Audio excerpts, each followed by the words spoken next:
반갑습니다. 이를텐 가족 여러분. 성탄절이 다가오고 있죠.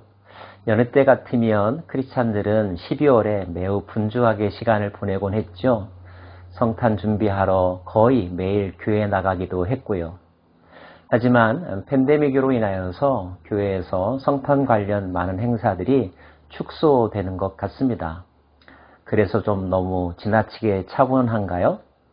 하지만 성탄절은 분명히 존재하고 성탄의 의미는 변함이 없죠.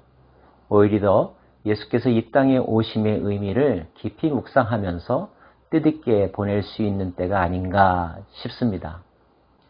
여러분, 성탄절 하면 어떤 사건, 어떤 이야기, 또 어떤 성경 구절이 제일 먼저 떠오르십니까?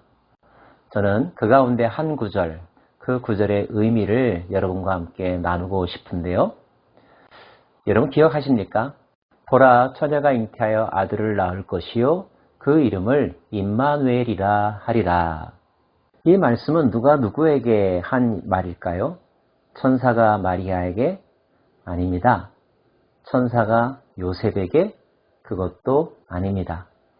이 말씀은 마태복음의 기록자가 마리아와 요셉에게 일어난 사건이 구약 예언서 중에 기록된 한 말씀의 성취라고 해석하여 우리들에게 전해주고 있는 거죠.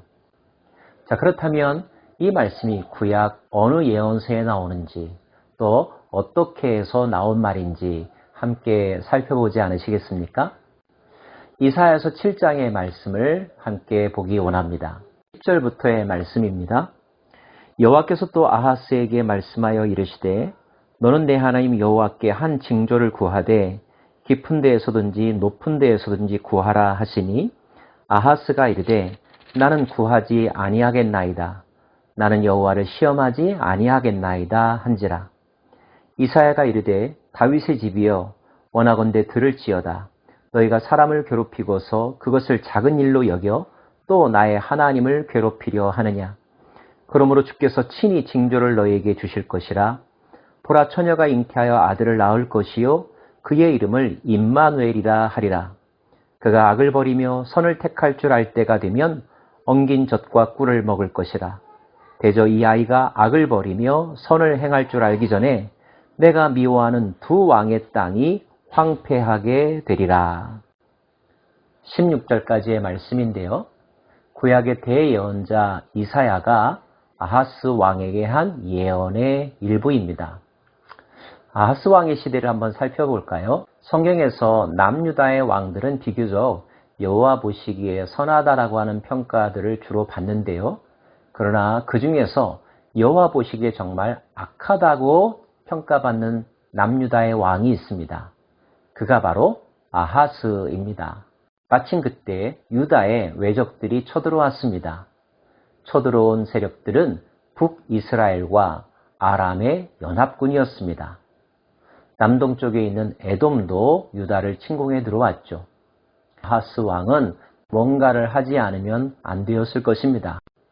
걱정되고 두렵고 당황스러웠겠죠.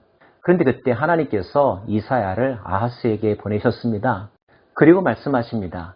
두려워하지 말아라. 낙심하지 말아라. 너희를 쳐들어온 그 나라들은 부직갱이에 지나지 않는다라고 말이죠.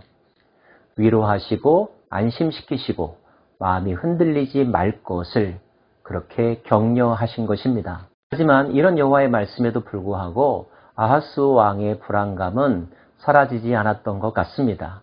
아하스는 다른 나라의 도움을 빌려서 그들의 공격을 막으려고 하죠.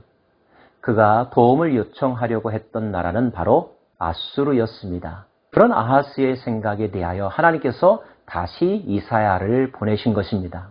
그리고 하나님을 믿지 못하는 아하스에게 그렇다면 여호와께 징조를 구해봐라 라고 제안하시죠. 근데 아하스는 여호와께 구하지도 않겠고 여호와를 시험하지도 않겠다고 말합니다. 언뜻 보면 믿음이 좋은 사람의 답변인 것 같습니다. 하지만 그렇지 않습니다. 하나님께서 하라고 하시는데 사양했다는 것 자체가 뭔가 잘못된 것이고요. 아하스는 자신의 마음과 믿음의 강함을 보여주고자 위선적인 말을 한 것입니다. 그러자 이사야가 말하죠. 그렇다면 여호와께서 친히 징조를 보여주실 것이다 라고 말이죠. 그리고 그 징조의 내용이 바로 처녀가 잉태하여 아들을 낳을 것이며 그것이 바로 임마누엘의 표적이라고 말씀하신 것입니다. 임마누엘이라고 하는 말의 뜻은 여호와께서 우리와 함께 하시다라고 하는 뜻인 것 여러분 잘 알고 계시죠? 다시 말하면 하나님은 이사야를 통하여서 내가 너희와 함께 한다. 내가 너희를 지켜주겠다. 그러므로 두려워하지 말아라. 낙심하지 말아라. 외세에 의존하지 말아라. 방백들을 의지하지 말아라. 오직 나 여호와 하나님만을 바라보라고 말씀하신 것입니다. 그리고 하나님은 이 예언의 내용을 이사야를 통하여 기록으로 남겨두셨습니다.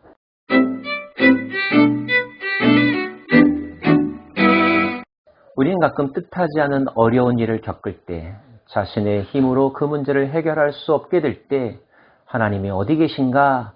라고 하는 질문을 하곤 합니다. 또 어떤 때는 하나님이 계신 것 자체를 싫어해서 하나님 없는 삶을 스스로 영위해 가기도 하죠.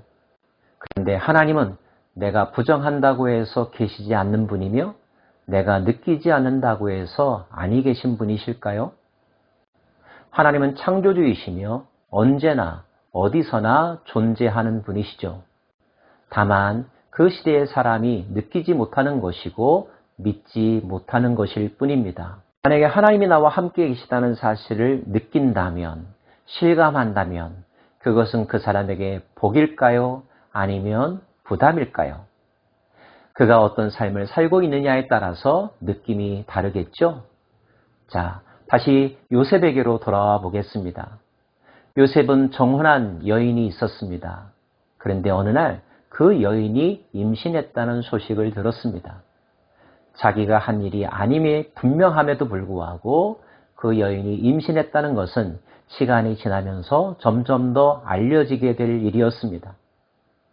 의심스러웠을 것이고 당황했을 것이고 사람들의 시선이 무서웠을 것입니다. 이 일을 어떻게 받아들여야 되나? 이 일을 어떻게 해야 되나? 우리는 요셉의 고민을 충분히 짐작할 수 있습니다. 자, 그런데 그때 하나님의 사자가 요셉에게 나타났습니다. 그리고 그 일이 어떻게 해서 발생한 것인지, 그 일의 결과가 너와 너의 민족에게 어떠한 영향을 끼칠 것인지에 대해서 말씀하셨습니다. 그 말씀이 요셉의 불안감을 해소시켜 주었을까요? 요셉의 의심을 완전히 사라지게 만들었을까요? 놀랍게도 요셉은 그 말씀의 영향을 받은 것 같습니다. 요셉이 잠에서 깨어 일어나 주의 사자의 분부대로 행하여 그의 아내를 데려왔으나 아들을 낳기까지 동침하지 아니하더니 나음의 이름을 예수라 하니라. 요셉은 그의 정혼녀 마리아를 데리고 왔고 그 여인이 아이를 낳았을 때 그 아이의 이름을 예수라고 지었습니다. 천사가 해준 말 그대로 순종했던 것입니다. 우리는 요셉의 이 모습에서 순종하는 그의 믿음을 발견합니다. 그리고 그 믿음의 내용 가운데는 마태복음을 통하여 우리에게 전해지듯이 설명해 주듯이 그 사건의 보다 큰 의미를 요셉이 깨달았음을 알 수가 있습니다. 그 말씀이 바로 임마누엘의 사건이죠.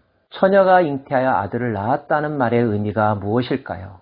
그런 사건이 실제 일어났다는 것도 의미하지만 또 하나의 의미는 인간의 힘과 노력이 아닌 전적인 하나님의 손길에 의하여 일어난 사건, 그 사건이야말로 하나님이 우리 가운데 계시며 우리와 함께 하심을 나타내는 확실한 증거라는 것입니다.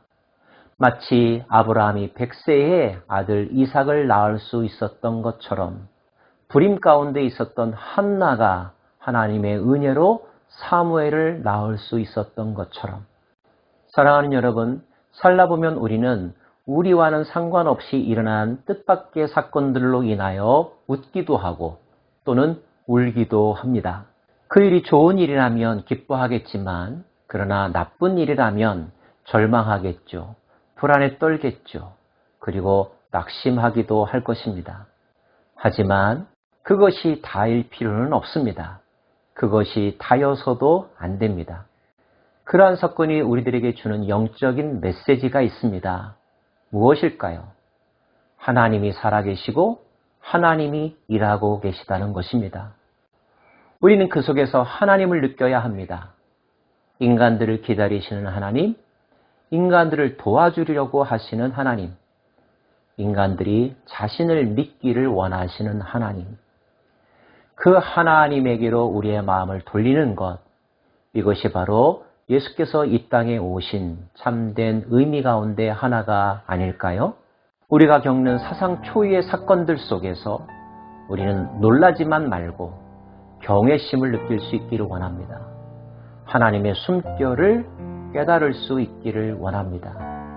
그리고 그 깨달음이 평안과 담대함과 믿음과 용기의 원동력이 되기를 원합니다. 임마누엘의 확실한 증거로 이 땅 가운데 오신 예수님, 그 예수님과 함께 하나님께 영광을 올려드리는 하나님 안에 들어가는 복된 성탄절 되시기를 간절히 축원합니다. 기도하겠습니다.